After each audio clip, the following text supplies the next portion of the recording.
you have down there. That's it. That's man. it. That's So it, dude. the minute you feel that, and that's it, and you're down at the bottom. And I remember one time I didn't get a big breath. It was just a little It's like a little tough. just a little. Okay, just close my mouth with a quick inhale. And I remember thinking to myself, like, okay. And I got to the bottom, and he pinned me down, and he just kept looking at me, and I'm out of breath at this point. And it probably only lasted, maybe 30, 40 seconds. It felt like minutes went by. I bet. And I'm just like, just sucking in my chest, and I'm just looking at him. I'm not fighting him. I'm not panicking. I'm like, I'll pass out before I show you that I'll freak out. Yeah. And finally, after I was, basically sucking my chest into my spine, he let me up. Jesus, you're about to have a collapsed lung because you're like, I'm not quitting, dude. Yeah. So he let me back up. I got to the top, and at least this time I was on the outside of the hive. But, those type of things, they just let you understand that, you can do a lot in life that doesn't equal death.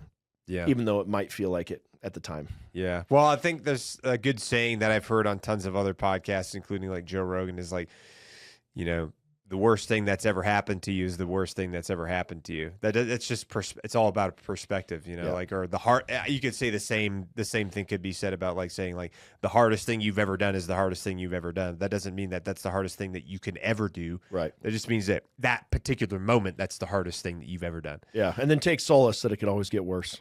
Yeah, well, it certainly can.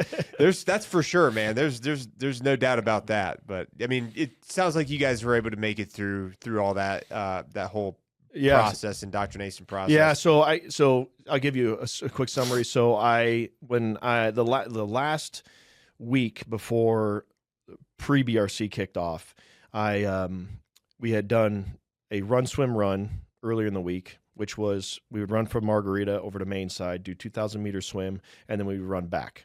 So running over to Main Side, I think if I'm going by memory, it's about 2.5 miles or so. So you're running 5 miles and doing a 2,000 meter swim. Yeah. And you have to go at a pace dictated by the cadre.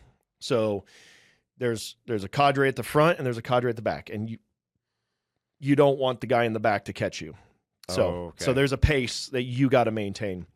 And I remember running over the second one we did that week, and my foot just gave me like, a little pause, a little twinge in my foot. And I was like, that's not okay. Yeah. So then I did the swim, and as soon as I got my shoe back on and I went to go run, it hurt really bad.